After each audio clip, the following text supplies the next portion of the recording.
ಗಾಡಿ ನೋಡಿದ್ರಲ್ಲ ಎಲ್ಲರೂ ಹೇಗಿದೆ ಕಮೆಂಟ್ ಮಾಡಿ. ಏನೇನು ಮಾಡಿಸ್ಬೋದು ಇದಕ್ಕೆ ಅಂದರೆ ಜಾಸ್ತಿ ಮಾಡಿಫಿಕೇಷನ್ ಏನಲ್ಲ, ನನಗೆ ಸಿಂಪಲ್ ಇರಬೇಕು, ನಾನು ಜಾಸ್ತಿ ಓವರ್ ಮಾಡಿಫಿಕೇಷನ್ ಮಾಡ್ಸೋಕ್ಕೆ ಹೋಗಲ್ಲ ನಾನು. ಯಾಕಂದರೆ ಆ ಗಾಡಿದ ಬ್ಯೂಟಿ ಹಾಳಾಗಿಬಿಡುತ್ತೆ. ಎಕ್ಸಾಸ್ಟ್ ಎಲ್ಲ ಹಾಕ್ಸೋ ಸೀನೇ ಇಲ್ಲ, ನಾನು ಅದೆಲ್ಲ ಹಾಕ್ಸಲ್ಲ. ದೆನ್ ಅದೇ ಸಿಂಪಲ್ಲಾಗಿ ಇವಾಗ ಅವರೊಬ್ಬರು ದಾಸ್ ಮಾಡ್ಸ್ ಅಂತ ಒಬ್ರು ಇದ್ದಾರೆ, ಅಂದರೆ ಅವರು ರೈಡರೇ RC390. ಅವ್ರ ಗಾಡಿ ನೋಡಿದೆ, ಅದು RC390ಗೆ ಹ್ಯಾಂಡಲು ಮತ್ತು ಇದು ಫುಲ್ಲು ಕಾರ್ಬನ್ ಫೈಬರ್ ಇದು ಮಾಡಿಸಿದ್ದಾರೆ, ಹೈಡ್ರೋ ಡಿಪ್ಪಿಂಗ್. ಸೊ ಅದು ಮಾಡಿಸೋಣ ಅಂತ. ಅದು ತುಂಬ ಚೆನ್ನಾಗಿ ಕಾಣಿಸಿದೆ ಲುಕ್ ಆ್ಯಕ್ಚುಲಿ ಅವ್ರ ಗಾಡಿದು. ಸೊ ಇದರಲ್ಲೂ ಸ್ವಲ್ಪ ಇದು ನೋಡಿ, ಸ್ವಲ್ಪ ಹಳೆ ಗಾಡಿ ಅಲ್ಲ, ಇಲ್ಲೆಲ್ಲ ಪೇಂಟ್ ಹೋಗಿದೆ.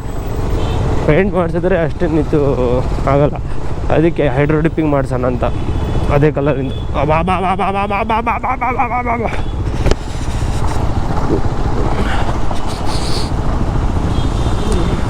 ಅವ್ರಿಗೆ ಕೇಳಿದೆ ನಾನು, ಅವರು ಹೈಡ್ರೋ ಡಿಪ್ಪಿಂಗ್ ಬರೋ ಅಂದರು. ಪೇಂಟ್ ಅಲ್ಲ, ನಾನು ಅದು ಸ್ಟಿಕ್ಕರ್ ಅಂದ್ಕೊಂಡೆ, ಸ್ಟಿಕ್ಕರ್ ಕಟ್ಟಿನ ಅಂದ್ಕೊಂಡೆ, ಆದರೆ ಇಲ್ಲ ಬ್ರೋ ಅದು ಹೈಡ್ರೋ ಡಿಪ್ಪಿಂಗ್ ಅಂದ್ರೆ. ಸೊ ಅದು ಮಾಡಿಸ್ತೀನಿ.